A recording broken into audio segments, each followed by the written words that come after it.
Mentimos para nós mesmos, muitas vezes, só para nos convencermos de que somos tal coisa, de que nunca mudamos ou de que agora somos totalmente diferentes.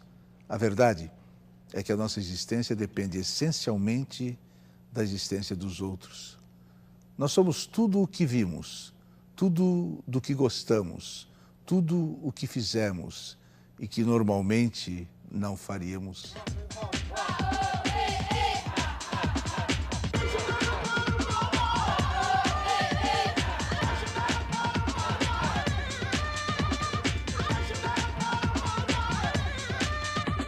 Provocações.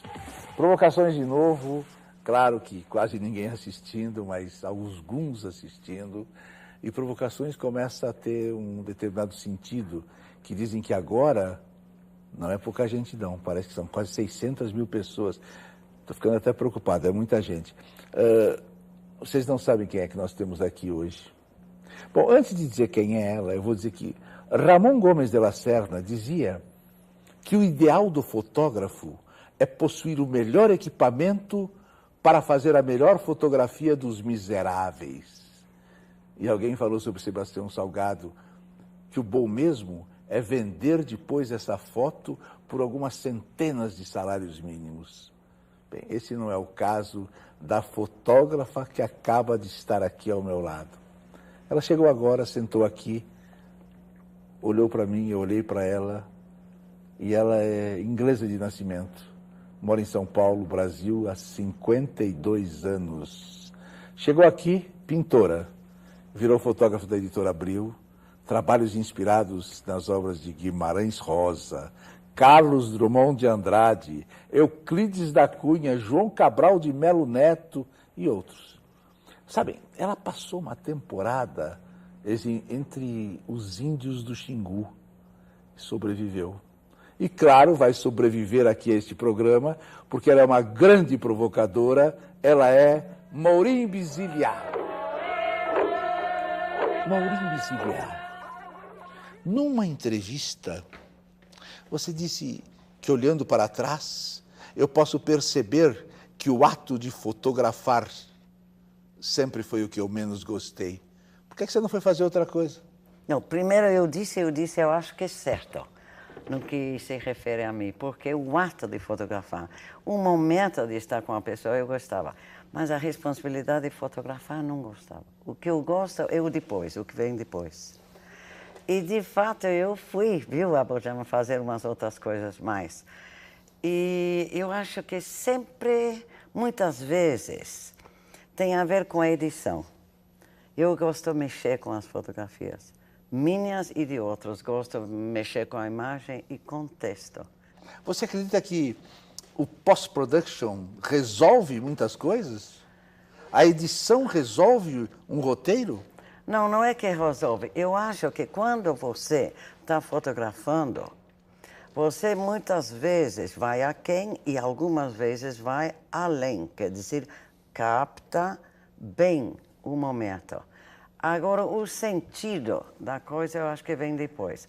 Eu me lembro, anos atrás, eu ganhei uma Guggenheim para fotografia. Quando eu levei as fotos que tinha feito para lá, para os Estados Unidos, a pessoa disse, oh, Marinho, você deveria fazer cinema. Eu falei, por quê?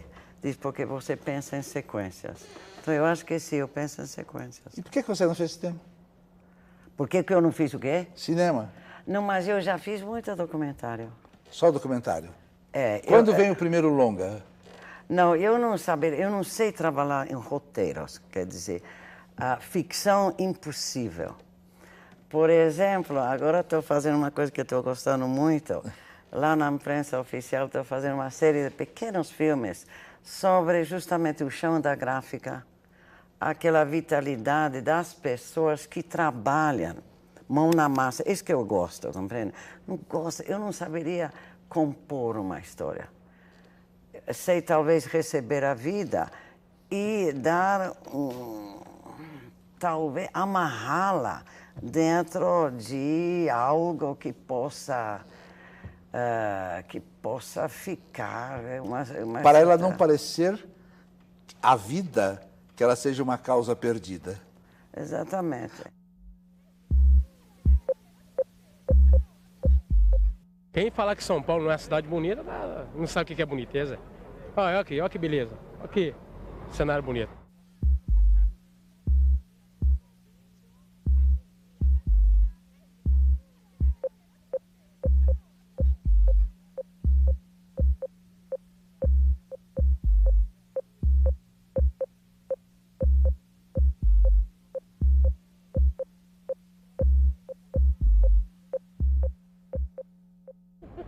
Very happy to be here. The first time to Brazil. It's a beautiful city. Where are you from? From Taiwan. Taiwan. Yes. É tão distante que a pessoa desconhece. Por que você deixou de ser pintora e passou a fotografar? Ah, bom, isso é claro, porque eu achava que era uma coisa sedentária. Eu queria realmente perceber a realidade, perceber diretamente, talvez besteira dizer isso. Mas mesma coisa que saia on the road, sabe? Saia na estrada. Muitos anos com meu marido a gente trabalhou na arte popular, então a gente andava muito pelas estradas assim. É apaixonante a estrada, né? Eu gosto. É apaixonante. Você ficou rica fotografando? Não, mas... Você faz cada pergunta. Mas a estrada é apaixonante. É uma coisa engraçada. Como, por exemplo, até a vida do caminhoneiro, a música que a gente escuta quando a gente passa assim rapidamente por um... E essas terras ao lado sempre vazias, vazias, vazias, e o MST não pode nem entrar? Esse é outro problema, não? Esse é outro problema. Alguém viajou pelo Brasil mais do que você fotografando? Ah, eu acho que sim. Muita gente, por exemplo, os viajantes viajavam muito mais difícil ainda, porque as condições eram muito mais difíceis. Eles não tinham máquina. Eles tinham que fazer tudo assim, desenhado, pintado, fazendo anotações e depois lembrando o passado. Você sabe, Maria, a gente recebe os convites para suas fotografias, são sempre de uma qualidade extraordinária, é uma coisa fantástica, eu gosto muito. Vamos falar de uma manchete de jornal? 1990, Jornal da Tarde, dezembro. Xingu e Maurim Biziliá, um caso de amor. Antes eu ia, durante mais ou menos 7, 8 anos, ia 2 ou 3 vezes por ano. Agora eu fui uma vez, fiquei 3 semanas e senti de mais perto a coisa.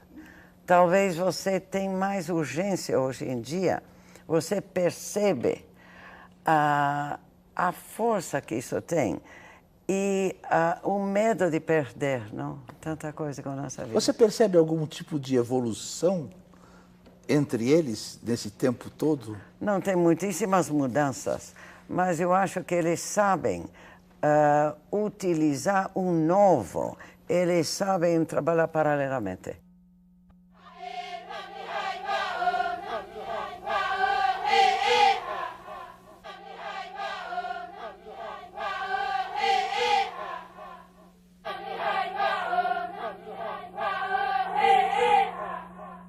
Quando eu estava no Baixa Xingu, lá na casa do Raoni, e aí era muito curioso, porque cada madrugada, lá para 5 horas, ele acordava na rede e ele cantava com uma maneira extraordinária. Eu pensei, depois de 3 ou 4 dias, pensei, eu preciso gravar, não?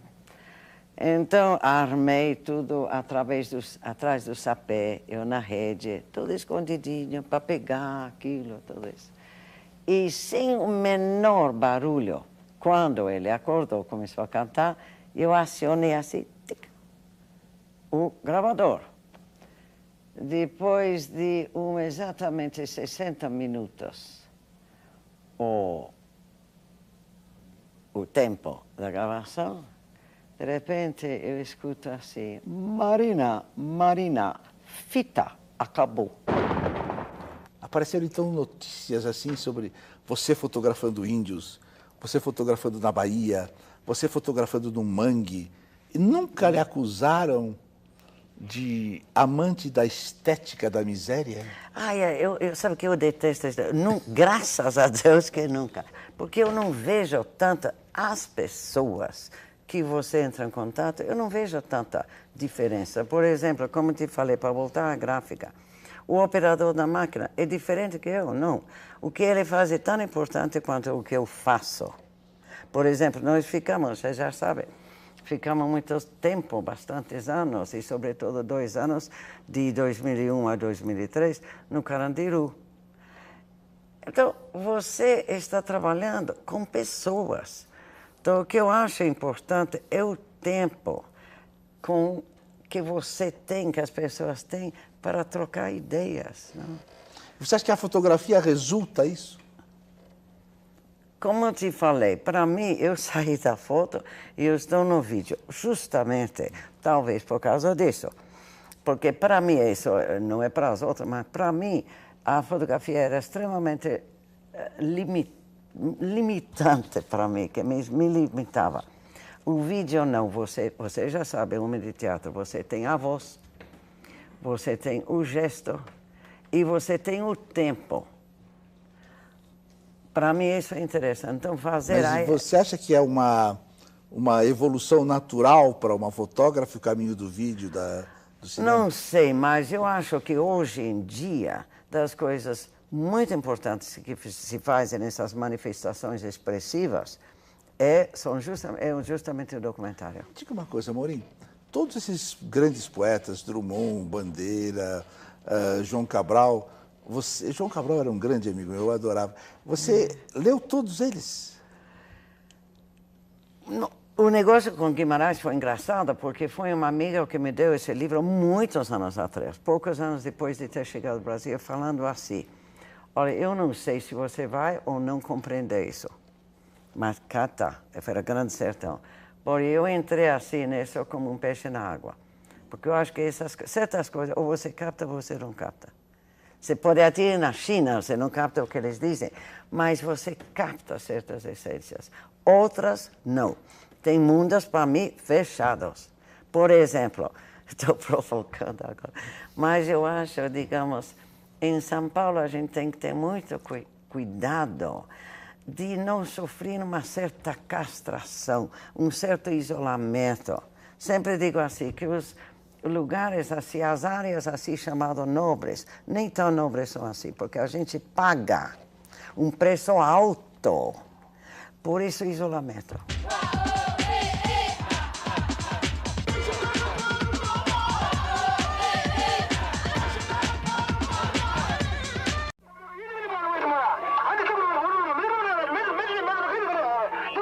Você sempre fotografou o Brasil do interior. As cidades não lhe dizem nada? Dizem, mas eu não sei, a gente tem as suas tendências. Eu não, cidade, bom, as prisões, mas esses também são ilhotes, não? Mas, não, nunca. Onde é que podem ser vistos os seus 4.800 anos de fotografia?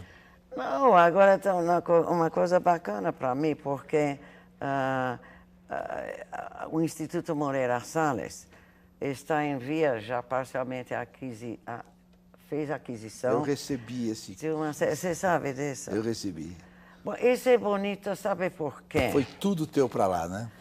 Não, está indo. Ainda não. Eles têm uma paciência de Jó.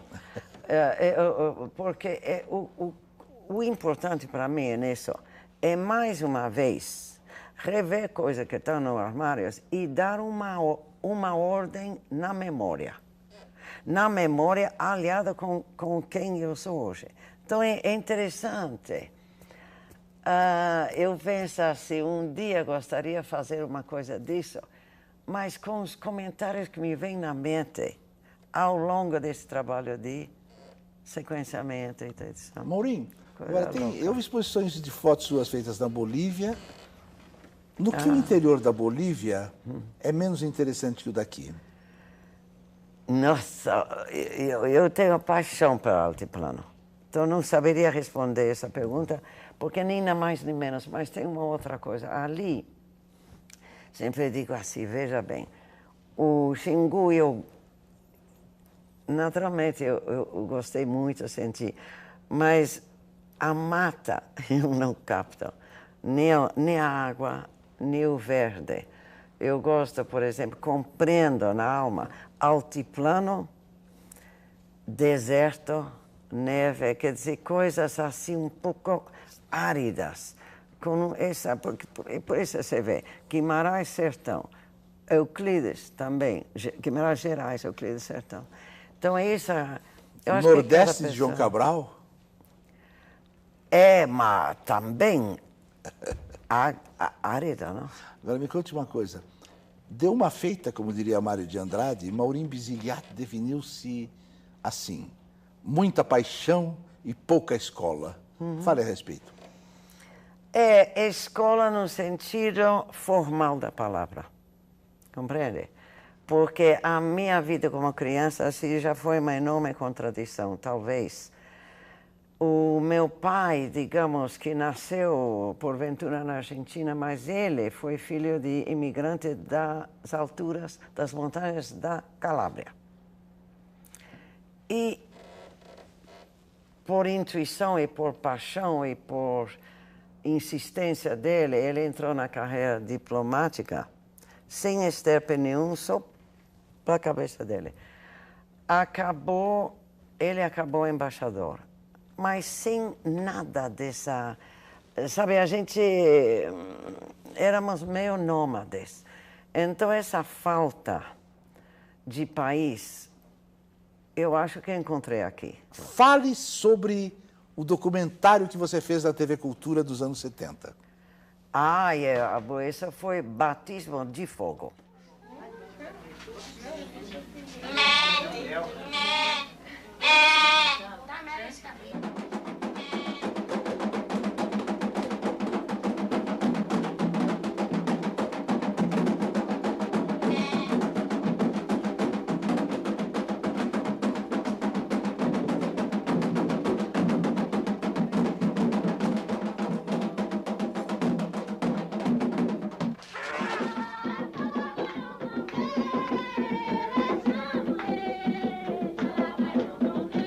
Eu tinha mencionado por duas que conhecíamos muito, assim, estreitamente, um pai de santo que vinha de Cruz das Almas da Bahia e morava em Arujá. Bom, aí um dia me telefonam daqui, o Durst e o Faro, e me falam... Maravilhoso Walter Durst. Maravilhoso. O Faro é um negro suíço, né? Ele é aquela precisão. Aí eles falaram assim... Quando vai acontecer isso? Eu falei, bom, já está começando amanhã, então você vai. Bom, aí saí chorando de casa, porque realmente cinema eu nunca tinha feito. E fomos lá, me lembro, a pessoa que fazia a luz era o Jorge, todos daqui. Eu gosto muito, aliás, uma parêntese, eu gosto muito de trabalhar com técnicos. Eu acho eles 100. Por quê? Porque eles têm uma vontade de fazer correto e bem feito o seu trabalho. Não mistura essa coisa toda, sabe? Aquele negócio de ciúmes, isso, aquilo. Bom, então a gente saiu... Mas às vezes eles têm um repugnante bom gosto, que é um espírito covarde, não é? O técnico. Eu gosto deles. Eu gosto de ter uma na minha frente aí. Mas... Eu me cuido com ele. Técnico que gosta muito, eu refaço. Tá vendo? Mas... Não, então saí e fizemos esse filme. Tivemos todo tipo de dificuldade, por exemplo, de repente a cruzeta acabou a luz, de repente veio, fizeram. Mas eu acho que foi um documento interessante, gostaria até de recobrar. Mas fazíamos isso com som, eu acho que chama som magnético, se não me engano. E aqui estava o primeiro dia que o Divaldo, assim, um negro, parecia um príncipe africano, entrou ele e me botaram ele. Nós fizemos a edição com luva, porque o som está junto. Então a gente tinha que encontrar o som que entrava em sincronia com o santo que estava sendo homenageado. Então foi muito difícil. Mas também, todo esse mundo do candomblé eu gosto muito também. Você gostou? Eu gosto, eu estava muito envolvida.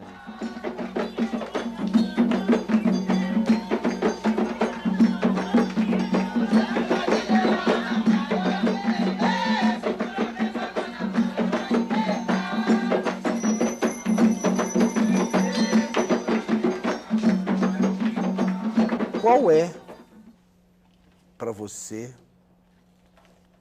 o melhor autor que você encontrou e o melhor autor que você ainda não encontrou? Olha, é uma pergunta para mim quase impossível, porque eu leio aparentemente desordenadamente, mas segue uma trilha que eu acho de instinto, uma trilha instintiva. Então eu encontro autores, mas tenho uma sorte que vem dessa espécie de vida nômade, em que leio em várias línguas. Então é difícil você poder responder essa pergunta. Porque um autor, por exemplo, em inglês, francês, espanhol e português, podem ter as suas semelhanças, mas são essencialmente diferentes, não?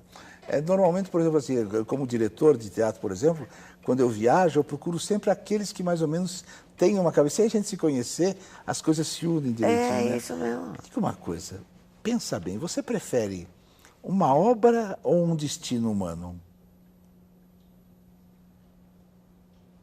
Uma obra, você quer dizer uma obra de arte, uma coisa já fechada, inteiriça.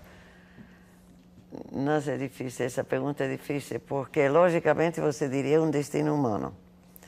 Mas eu acho que as obras transmitem para outros os destinos humanos, né? Me conte uma coisa, no que você acha que você é mais hábil? Assim, você tem uma observação objetiva no seu lirismo? No que você é mais hábil? Eu sou mais hábil, eu acho que sem dúvida no relacionamento. De saber estar em lugares, penetrar os lugares sem estorvar. Eu acho uma coisa essencial para qualquer pessoa. Teatro, você sabe, teatro, fotografia especial. Isso de entender sem choque, sabe? Eu acho que nisso Você sabe das coisas. Eu sei das coisas. Me diga uma coisa, por que você não fotografou mais teatro, hein? Eu acho assim, fotografar teatro tem que ser realmente a tua paixão e dedicação. Eu fazia umas quantas fotos que outra pessoa teria feito tão bom, porque foi uma ou outra vez. Mas para fotografar teatro, você tem que fazer parte da cena. Bom, Maurinho, é o seguinte, o seu neto gostou do Xingu? Gostou imensamente. Bom, então agora vamos fazer o seguinte, você olha para aquela câmera lá e você vai falar com toda a liberdade, digamos que teve alguma coisa que você não pôde usar a liberdade, esta televisão deixa você usar a sua liberdade, falar o que quiser para quem está nos assistindo. A vida é sua, estrague-a como quiser.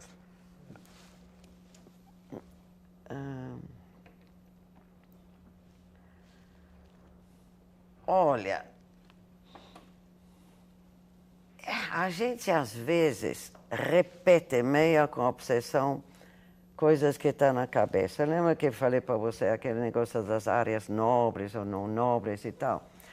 Então eu acho assim, teve um lema que era assim, criança de rua não, você está falando meu neto, criança de rua não, mas criança sem rua não.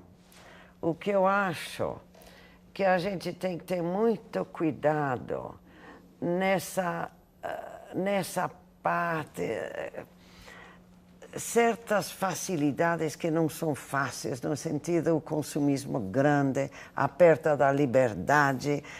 Não, está péssimo esse negócio, depois a gente vê. Isso é muito complicado. Tá bom, então me dá um abraço, complicado. que é a única coisa falsa que tem nesse programa.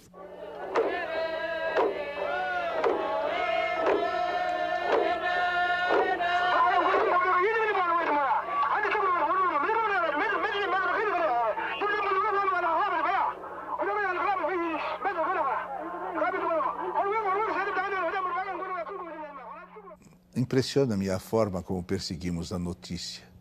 O furo de reportagem nos incentiva a superar os limites da máquina e do homem. Chegamos ao local do crime. Os rostos dos miseráveis parecem felizes com a nossa presença naquele lugar, um lugar desconhecido. sonham sair do ostracismo pelo caminho mais trágico, a notícia da morte violenta. Uma cena chocante. As pessoas sorriam enquanto rodeavam o morto. Achavam o máximo a possibilidade de ver alguém daquele fim de mundo nas páginas policiais do dia seguinte. Gritos de protesto? Nenhum. Busca por justiça? Inútil.